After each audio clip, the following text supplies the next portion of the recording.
ঘটনা হচ্ছে এই যে আজকে যারা নওশাদ সিদ্দিকীর পিছনে ঘুরছে, ধরে নেন এখন 1 লক্ষ মানুষ হবে, কালকে যে নওশাদ সিদ্দিকী তৃণমূলে যোগ দেবে না তার কি গ্যারান্টি আছে?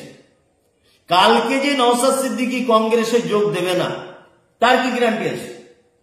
নওশাদ সিদ্দিকী কালকে যে বিজেপিতে জয়েন করবে না তার কি সিকিউরিটি আছে? নওশাদ সিদ্দিকীকে যদি এখন বড় একটা পদ দিয়ে দেওয়া হয়, কংগ্রেস থেকে হোক, তৃণমূল থেকে হোক, বিজেপি থেকে হোক, উনি যদি সেই পদের লোভে চলে যান, তাহলে এতদিন পর্যন্ত যে গরিব, নিরীহ, অসহায়, গ্রাম্য খেটে খাওয়া মানুষগুলো ওনার পিছনে ঘুরেছেন, তাদের অবস্থাটা কি হবে? আপনারা বলুন, তাদের অবস্থা কি হবে? তারা কি করবে? উনি তো একটা পদ পেয়ে গেলেন। কাসেম সিদ্দিকী বলছিলেন জানাজা পড়া যাবে না যারা তৃণমূল করে। উনি এখন তৃণমূল মানে ছত্র ছায়াতে আসেন। বিশাল আন্দোলন করতেন সিদ্দিকুল্লাহ চৌধুরী, উনি বর্তমানে তৃণমূলের একজন মন্ত্রী। খুবাইব আমিনী বসিরহাটের, উনি এখন কংগ্রেসের একটা বড় পদ পেয়ে গেছেন। আর নওশাদ সিদ্দিকী বর্তমানে তিনি আছেন। নওশাদ সিদ্দিকী যে কালকে আমাদের ছেড়ে চলে যাবে না তার সিকিউরিটি কি আছে? কালকে তো চলে যেতে পারে। কালকে যদি উনি তৃণমূল সরকারের সঙ্গে যোগ দেয়, তাহলে এই যারা তৃণমূলের বিরুদ্ধে, মমতা ব্যানার্জির বিরুদ্ধে যারা আন্দোলন করছে, তাদের অবস্থা কি হবে? তারা তো সব খেটে খাওয়া মানুষ। উনি তো ভিআইপি গাড়ি নিয়ে, জেট ক্যাটাগরি সিকিউরিটি নিয়ে, কেন্দ্রের ফোর্স নিয়ে ঘুরবেন। আর খেটে খাওয়া মানুষ গ্রামে যারা নওশাদ সিদ্দিকী করে পাগল হয়ে যাচ্ছিলেন, উনি যদি তৃণমূলে যোগ করে, এই গরিব মানুষগুলোর কি হবে? ওই জন্য আবেগে কোনো কিছু করা যাবে না। আমাকে অনেকজন বলছেন যে আমাদের মুসলিম নেতাদেরকে সব ধরে নিয়ে গেল, পুলিশ অ্যারেস্ট করলো, আপনি কিছু বলছেন না। আমি কার পিছনে যাবো আপনি বলে দেন আমাকে। আমি কার পিছনে থাকবো এটা আপনি আমাকে বলে দেন, যে এই লোকটা আপনার নেতা, এর পিছনে থাকবে। তারপরে আব্বাস সিদ্দিকী হঠাৎ করে যে দলটা গঠন করেছিলেন, আইএসএফ, ইন্ডিয়ান সেকুলার ফ্রন্ট, আলহামদুলিল্লাহ খুব ভালো জিনিস। কিন্তু এটা আমার জাতির কাছে প্রশ্ন যে আব্বাস সিদ্দিকী যখন এই সংগঠন বা এই দল তিনি যখন ঘোষণা করেন ইন্ডিয়ান সেকুলার ফ্রন্ট, তখন মুসলিমদেরকে শুধু ফুরফুরা শরীফ নয়, জমিয়তে আহলে হাদিস আছে, আহলে সুন্নাতুল জামাত আছে, ফুরফুরা শরীফ আছে, ওদিকে আপনার আজানগাছি আছে, ওদিকে আপনার পপুলার ফ্রন্ট অফ ইন্ডিয়া আছে, ডিওয়াইএফ আছে, আরো মুসলিমদের যত সংগঠন আছে, মুসলিম লীগ আছে, উনি কি সব মুসলিম নেতৃত্বে স্থানীয় মানুষদেরকে ডেকে সংগঠন বা দল তৈরি করেছিলেন, না নিজেরা ফুরফুরা শরীফে বসে আইএসএফ দল তৈরি করেছিলেন? কোনটা? ডাকা হয়নি, কাউকে ডাকা হয়নি। এখন আইএসএফ, ইন্ডিয়ান সেকুলার ফ্রন্ট নাম দিলে তো হবে না।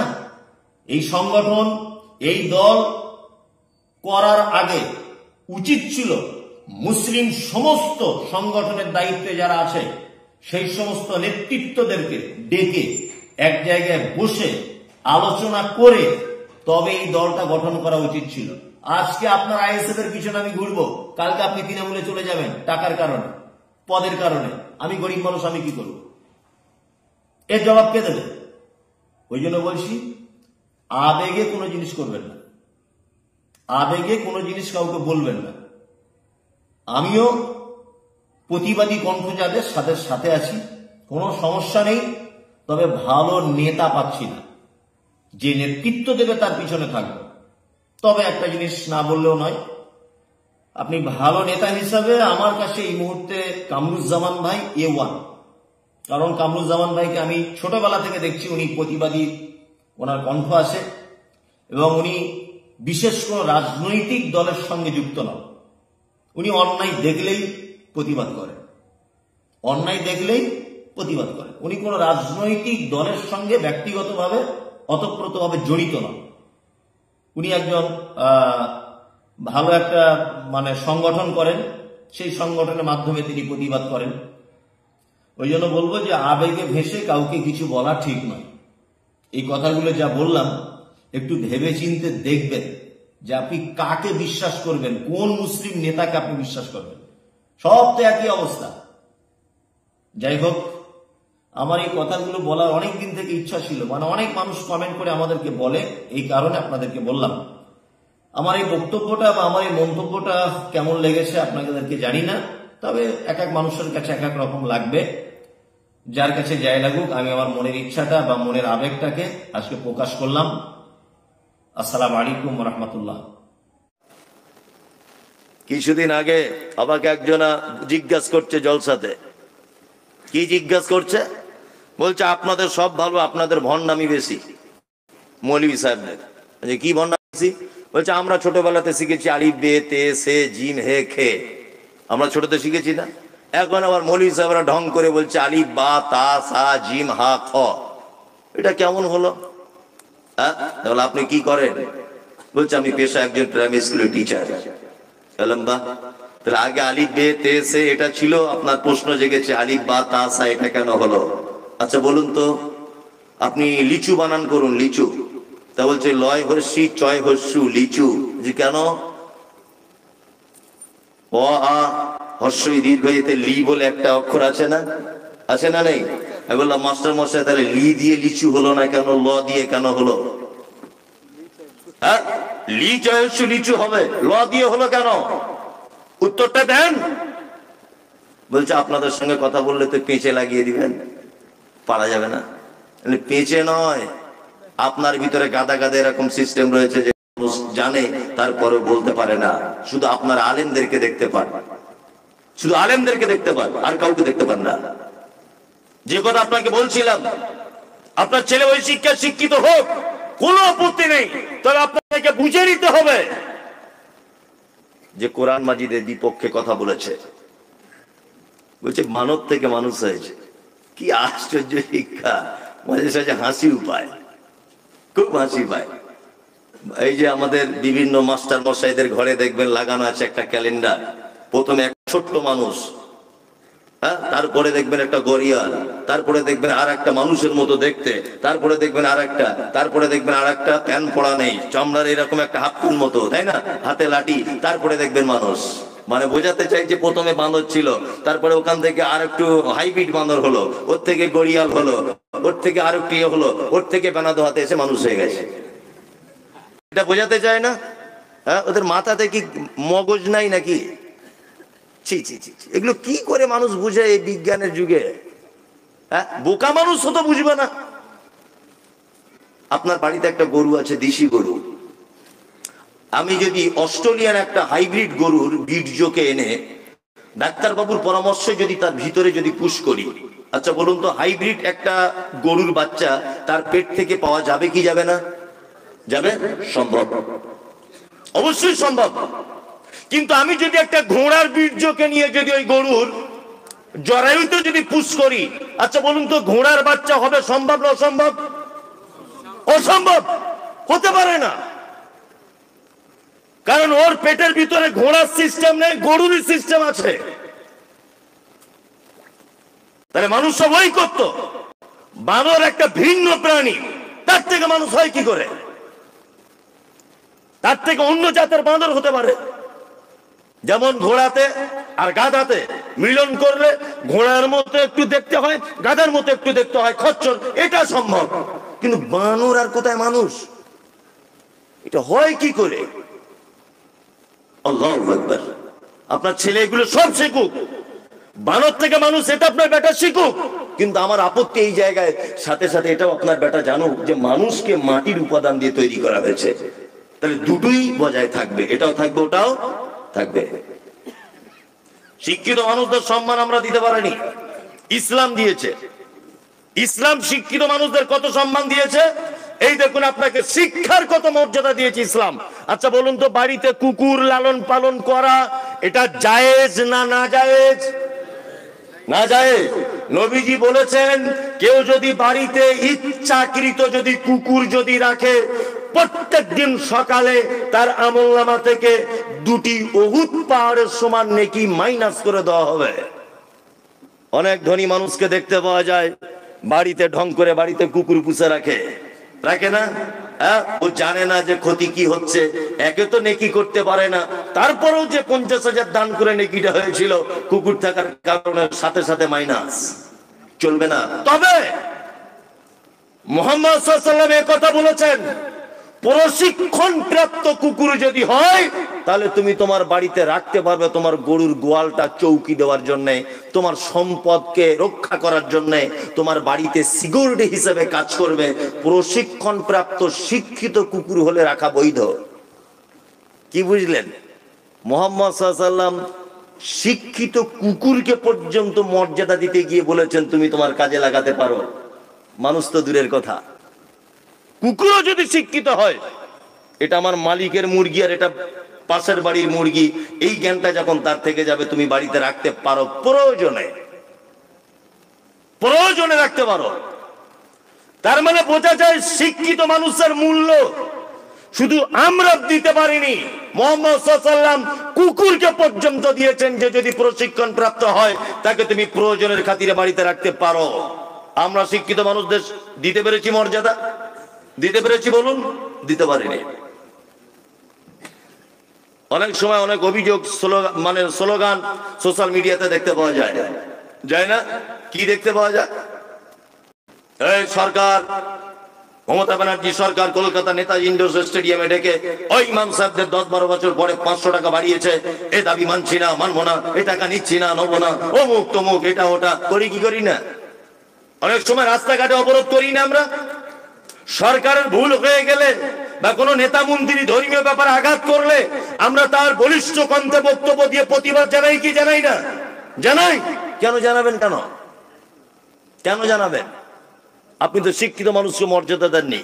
এই মমতাজুল ইসলাম MBBS ডক্টর ধরে নেন, আমি উচ্চ একজন শিক্ষিত মানুষ, আর এই যে লোকটা না, ইনি হচ্ছেন উচ্চ শিক্ষিত লোক, MBBS ডক্টর, বিশাল ডিগ্রি লোকটার।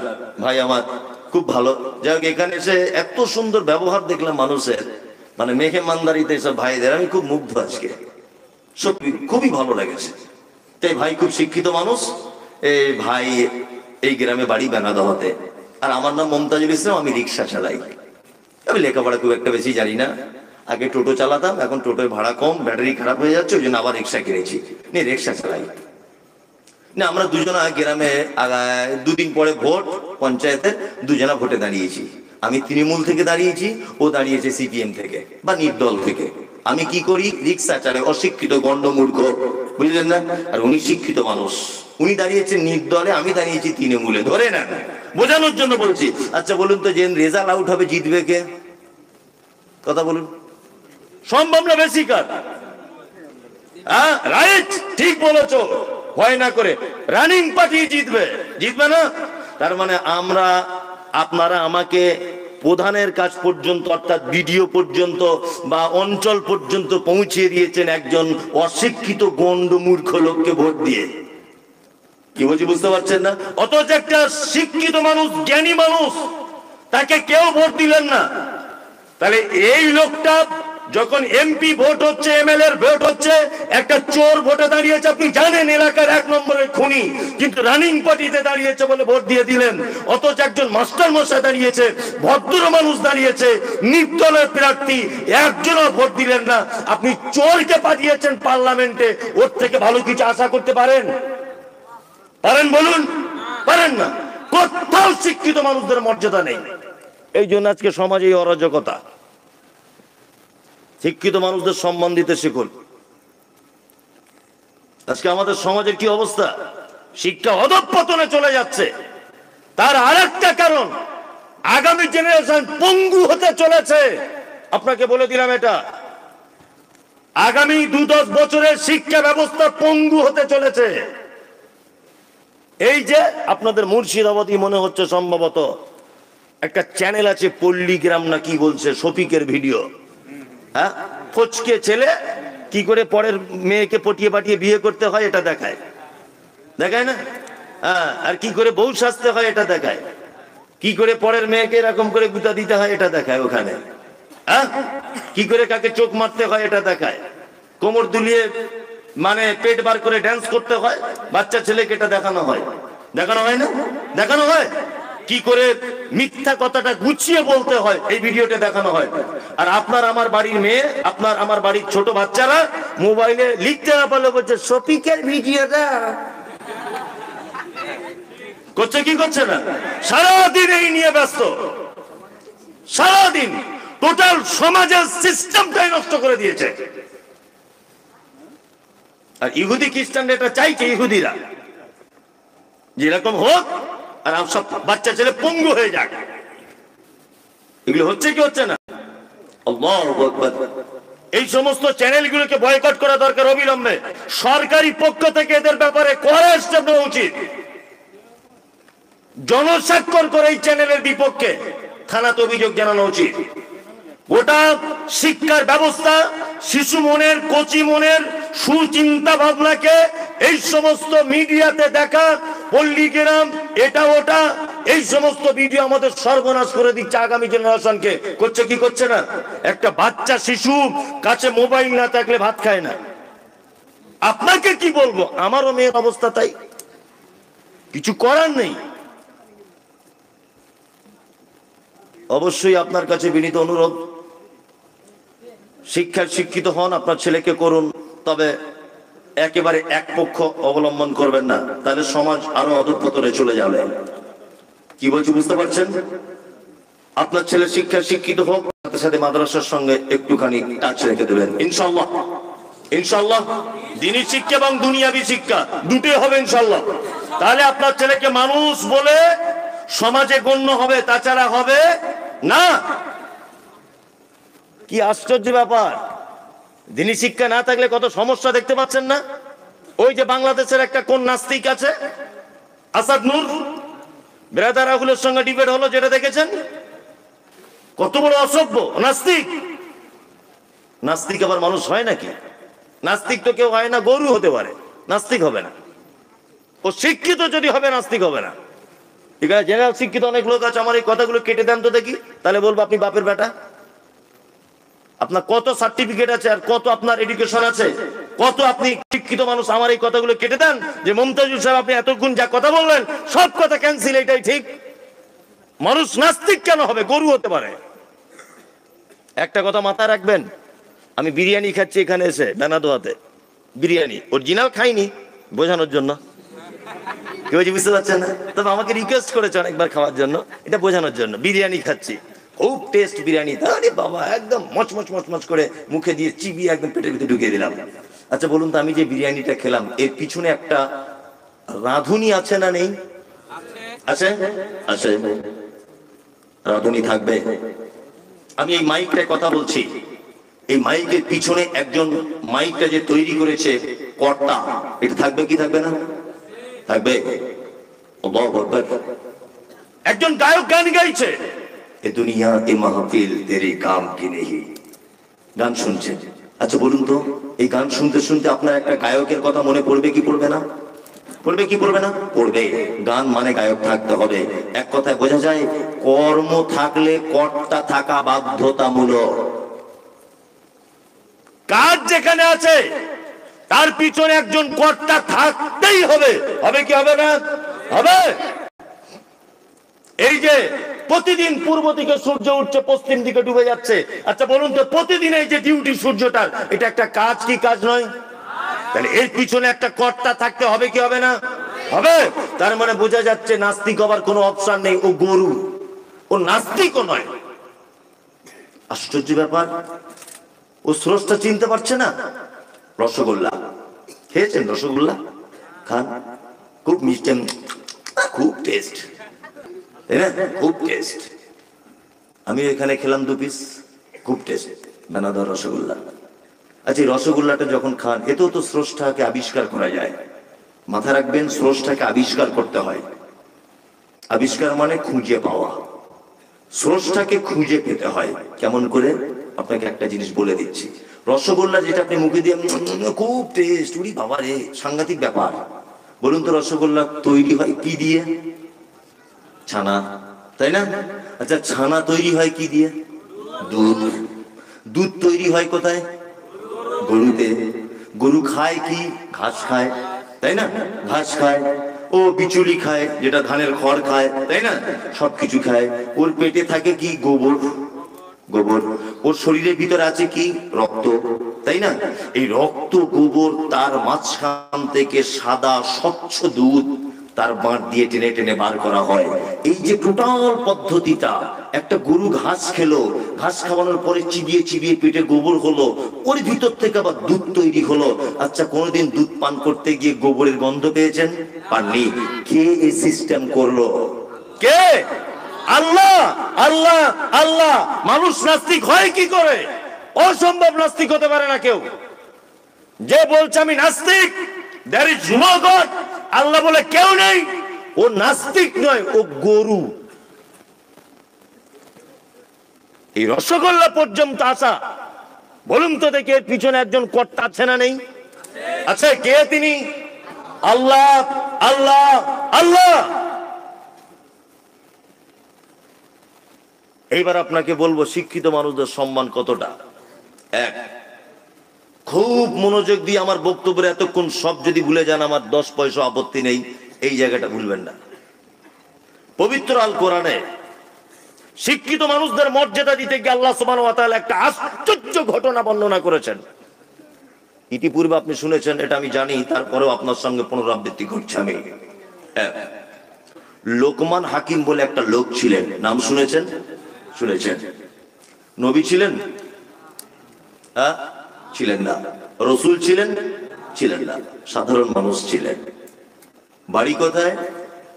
যারা ইতিহাসের ছাত্র আপনারা জানেন, বা যারা জেনারেল লাইনের শিক্ষিত ছিলেন আপনারা ভালো জানেন যে দক্ষিণ আফ্রিকাকে বলা হয় দুর্ভিক্ষের মহাদেশ। এই দক্ষিণ আফ্রিকার একটি শহর, জায়গাটার নাম হচ্ছে হাবাসা, বর্তমানে যার নাম ইথিওপিয়া। এই ইথিওপিয়ার কোন একটা পল্লী গ্রামে জন্মগ্রহণ করেছিলেন, নাম তার লোকমান হাকিম। লোকটা পেশায় বকরি চড়াতেন, পেশাতে কাঠের ভালো মিস্ত্রি ছিলেন, কিন্তু জ্ঞানী খুব, খুব জ্ঞানী। কেমন জ্ঞানী জানেন? লোকমান হাকিম যে মালিকের বাড়িতে কাজ করে বকরি চড়ানোর, একদিন বকরি জবাই করেছে। মালিক বলছে, লোকমান আজকে রান্না হলো কি? বলছে আজকে রান্না হয়েছে বকরি। লোকমান, এক কাজ করো, বকরির দেখে সব থেকে উৎকৃষ্ট জিনিসটা আমাকে দাও, আমি খাবো। লোকমান হাকিম আনলেন হৃৎপিণ্ড, আনলেন বকরির জীব। জীব আর হৃৎপিণ্ড, এই দুটো জিনিসের প্লেটে করে দেওয়া হলো মালিককে। মালিক খাচ্ছে, খেতে খেতে বলছে, লোকমান তাহলে এইটাই একটা প্রাণীর দেহের সব থেকে উৎকৃষ্ট, মানে উত্তম? বলছে হ্যাঁ। লোকমান হাকিম কিছুদিন পরে আবার বকরি জবাই করে রান্না করেছে। মালিক বলছে, এই লোকমান, আজকে তুমি বকরির দেহের সব থেকে নিকৃষ্ট জিনিসটা আমার কাছে আনো, আমি খাবো। লোকমান হাকিম আবার এই হৃৎপিণ্ডটা আনলেন আর জীব আনলেন। তখন মালিক বলছে, লোকমান এই দুটো আগের বার এনেছিলে উৎকৃষ্ট বলে, আজকে নিকৃষ্ট, আবার এইটাই আনলে। তখন লোকমান হাকিম বলছেন, হুজুর, একটা প্রাণীর ভিতরে যদি দুটো জিনিস সুস্থ থাকে তাহলে সে সুস্থ। একটা মানুষের ভিতরে যদি দুটো জিনিস কেউ ভালো করে নিতে পারে, তার জন্য জান্নাত আল্লাহ রেডি করে রেখে দিয়েছে। এক, তার হৃৎপিণ্ড যদি ভালো হয়। দুই, তার জিহ্বা যদি ভালো হয়। সারা পৃথিবীতে যত বিপর্যয় হয়েছে, যত সাম্প্রদায়িকতা হয়েছে, যত হিন্দু মুসলিম মারামারি হয়েছে, মুজাফফরনগর থেকে শুরু করে আর আপনার ত্রিপুরা থেকে শুরু করে আর সারা ভারতবর্ষ যত জায়গায় সাম্প্রদায়িকতা, যত জায়গায় মানুষে মানুষে খুন মারামারি, তার মূল আগে কিন্তু পিস্তল ব্যবহার করা হয়নি, আগে ধনুক ব্যবহার করা হয়নি, আগে বোম বারুদ ব্যবহার করা হয়নি। সমস্ত ঝামেলার মূলে হচ্ছে এই জায়গাটা, জীব, তাই না? এই লোকটা সুস্থ এখানে বসে আছে, একে যদি আমি শালা বলে গালি দেই এখন, তাহলে ও আমাকে মারতে আসবে কি আসবে না? আসবে কি আসবে না? তাহলে ও যে আমাকে মারলো, আমি আবার ওকে মারবো, মারবো কি মারবো না? তাহলে বলুন তো, সর্বপ্রথম দুজনের ভিতরে বিচ্ছেদ ঘটিয়েছে কে?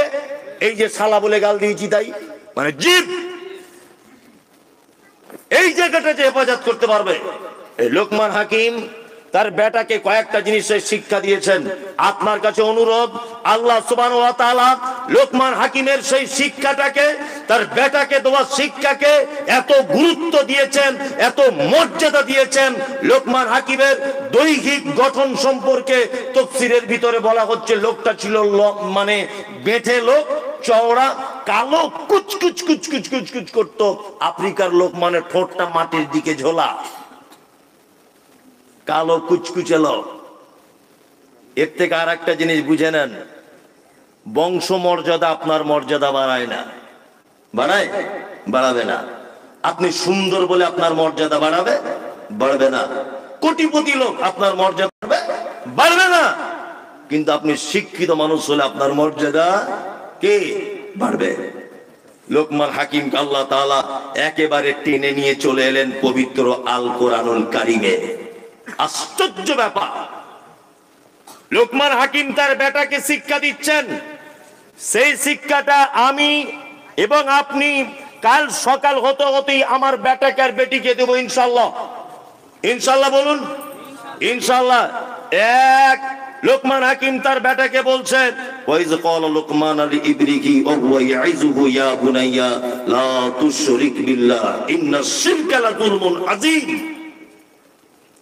লোকমান হাকিম তার বেটাকে বলছে, লোকমান যখন উপদেশের ছলে তার পুত্রকে বলেছিলেন, হে আমার পুত্র, আল্লাহর সঙ্গে কাউকে কোনোদিন শরীক করে দিও না।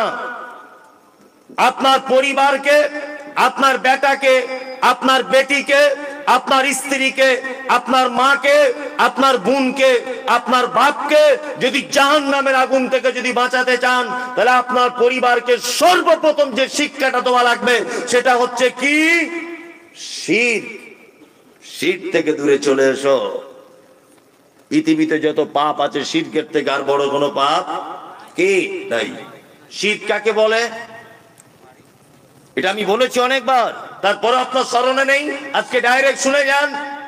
আল্লাহর যে ক্ষমতা আছে, এই ক্ষমতা পৃথিবীর অন্য কারো আছে এটা মনে করা শিরক। কি বলছি বুঝতে পারছেন? আল্লাহর যে ক্ষমতা আছে, এই ক্ষমতা পৃথিবীর অন্য কারো আছে এটা মনে করা শিরক। রুজির মালিক কে? হায়াতের মালিক, মত আল্লাহ। রুজির মালিক আল্লাহ, কিন্তু ওই বেলডাঙ্গা বড়ুয়ার মোড়ে একটা দোকান আছে খুব ভালো, দোকানের পাল্লার তলাতে দেখছি একটা তাবিজ ঝোলানো আছে, বলছে বেচা কেনা বেশি হবে। আছে না? আছে। গাড়ির ড্রাইভার নতুন গাড়ি কিনেছে, তাবিজ করে ল্যামিনেশন করে ঠিক ড্রাইভারের সামনে দেখছি টাঙানো আছে। আছে না নেই? আছে, আছে। দোকানদার দোকান খুলেছে, ফার্স্ট কাস্টমার গিয়ে বলছে, ভাই ধারে 5 টাকার মুড়ি দাও। আস্তাগফিরুল্লাহ, এখনো বউনি হয়নি আর ধারে মাল। বলে কি বলে না, ধারে দিলে তোমার ক্ষতি কি? ড্রাইভার গাড়ি চালাতে চালাতে সামনের দিক দিয়ে একটা বিড়াল করে ব্রেক মেরে একদম ছাট করে দাঁড়িয়ে গেল। মানে মরে ড্রাইভার না প্যাসেঞ্জার এটা দেখার দরকার নাই, বিড়াল চলে গেছে সর্বনাশ করে দিব। তো বিড়ালও 10 পয়সা কোনো দাম নাই। আছে। দোকানদার দোকান খুলেছে, সকালবেলাতে ঝাড়ু দিতে হবে, ধূপবাতি জ্বালাতে হবে, তারপর কাস্টমারকে মাল দিতে হবে, তাই না? এই ঈমান আমাদের আছে না নেই? আছে। ও তো ধূপ, ও 10 পয়সাও কোনো দাম নেই। ও তো গোবর দিয়ে আর কাঠের গুঁড়ো দিয়ে তৈরি হয়, ও 10 পয়সাও কোনো দাম নেই। ও তোমার দোকানের ভালো মন্দ কি করে দিতে পারে? করে দিতে পারে? রুজি কার পক্ষ থেকে আসে? কার? আল্লাহ। অনেক মানুষ বলেছে পরিশ্রম করি বলে আজকে এই জায়গায় পৌঁছাতে পেরেছি। ঘোড়ার ডিম। পরিশ্রম করেছো বলে এই জায়গায় তুমি পৌঁছেছো। পরিশ্রম করলে সম্পদ বাড়ে? কে তোমায় বলেছে? পরিশ্রম করলে যদি সম্পদ যদি বেড়ে যেত, তাহলে বনের রাজা সিংহ না হয়ে গাধা হতো। গাধা, গাধা বেশি পরিশ্রম করে, সারাদিন মালিকের বোঝা বইছে। বইছে না? সারাদিন মালিকের বোঝা বইছে। আর বনের সিংহ কোনো দাদাগিরি মেরে বেড়াচ্ছে বনের ভিতরে। মানে বোঝা যায় শুধু আপনার পরিশ্রমের সফলতার মাপকাঠি নয়, উপর থেকে 50,000 বছর আগে যেটা সিলেক্ট করে দেওয়া হয়েছে ওইটার উপরে আপনাকে দাঁড়িয়ে থাকতে হবে। শিরক মারাত্মক বড় পাপ। ছোটখাটো শিরক আছে, বড় শিরক আছে। বড় শিরক মানে হচ্ছে ওই যে দেখতে পাচ্ছেন সোশ্যাল মিডিয়াতে সব মাজারে গিয়ে, কবরে গিয়ে, বট গাছের তলায়, আম গাছের তলায় সিজদা দিচ্ছে মানুষ, দেখতে পাচ্ছেন? কি আশ্চর্য ব্যাপার। আবার বলছে আমাদের পীর সাহেব জীবিত অবস্থায় যা পাওয়ার ছিল মরার পরে পাওয়ার আরো বেড়েছে। আশ্চর্য ব্যাপার। বলছে পীর সাহেব অবস্থাতে যে পাওয়ার ছিল ওর মরার পরে আরো পাওয়ার বেড়েছে। তাজ্জব ব্যাপার। শিরক দুই ভাগে বিভক্ত, এক হচ্ছে শিরক আকবার আর এক হচ্ছে শিরক আসগার। একটা হচ্ছে বড় শিরক, একটা হচ্ছে ছোট শিরক। বড় শিরক আল্লাহকে বাদ দিয়ে অন্য কাউকে তার সমকক্ষ মনে করে সেই কাজ করা, এটা হচ্ছে আকবার। আল্লাহকে বাদ দিয়ে অন্য কোন জায়গায় মাথা নত করা, কাউ কবরে সেজদা দেওয়া, গাছতলাতে সেজদা দেওয়া, এর নাম কি? বড় শিরক। ছোট শিরক আছে অনেক কোয়ালিটি, তার ভিতরে আমাদের হাতে বাড়ির মেয়েরা বিশেষ করে এগুলো করে, যে হাতে দেখবেন তাবিজ লাল সুতো কালো সুতো পরে ঘুরছে না? সব শিরক, সব শিরক। এই কথা আমি বলি মাঝে সাঝে, খুব বলি। আজকে আবার প্রসঙ্গক্রমে চলে এলো বলে আজকে আবার আপনাদেরকে বলছি। ইমাম সাহেব ওর বেতন 4,500, 8 বছরই করছে। 8 বছর বেতন কম বলে ভিতরে ভিতরে একটু তাবিজ টাবিজ দেয়, হালকা পাতলা দেয়, গোপনে গোপনে দেয়। একটা দোকানদার তাবিজ আনতে গেছে ওর কাছে, বলছো ভাই দোকানটা করেছি আজ 4.5-5 মাস হয়ে গেল, বেচা কেনা কাস্টমার খুব বেশি নাই, যদি একটু কিছু করে দিতেন তাহলে ভালো হতো। তো বলছে দেশি মুরগা জবাই করে রক্তটা বোতলে করে আনবা, আর এক কাজ করবে, যে ঘাটে মানুষ গোসল করে না ওই ঘাটের পানি লাগবে, গঙ্গার জল লাগবে 1 বোতল, আর আমি একটা তাবিজ করে দিব, দিয়ে আপনি এক কাজ করবেন, গঙ্গার জল অন্য পানির সঙ্গে মিক্স করে দোকানে সকালবেলাতে ছড়াবেন। আর রক্ত দিয়ে যে তাবিজটা লিখবে এটা তো খুব ইম্পর্টেন্ট ব্যাপার, এটা আপনি এক কাজ করবেন ক্যাশ বাক্সের ভিতরে রাখবেন, আর আমি যেটা লিখে দিব ওটা পাল্লার তলায় আঠা দিয়ে চিটিয়ে দেবেন, দেখবেন কাস্টমার কি বলে। ও বাড়ি চলে এলো, ইমাম সাহেব বেশ মাথায় ফুঁক দিয়ে 500 টাকা ঝেড়ে নিয়েছে। ভালো করে বোঝার চেষ্টা করুন। আচ্ছা বলুন তো, ওর যদি রক্ত দিয়ে তাবিজ দেওয়া, ওর যদি লেখা তাবিজ দেওয়া, এর যদি দোকানে যদি বেচা কেনা বাড়ে, ও কেন 4.5 টাকা আজকে 10 বছর ইমামতি করছে? হ্যাঁ, ও তো একটু মসজিদের কমিটিকে তাবিজ করে কিছু বেতন বাড়িয়ে নিতে পারে, পারে কি পারে না? শিরক মারাত্মক বড় পাপ। বাস কিনেছে বলেছে এটা সোশ্যাল মিডিয়াতে,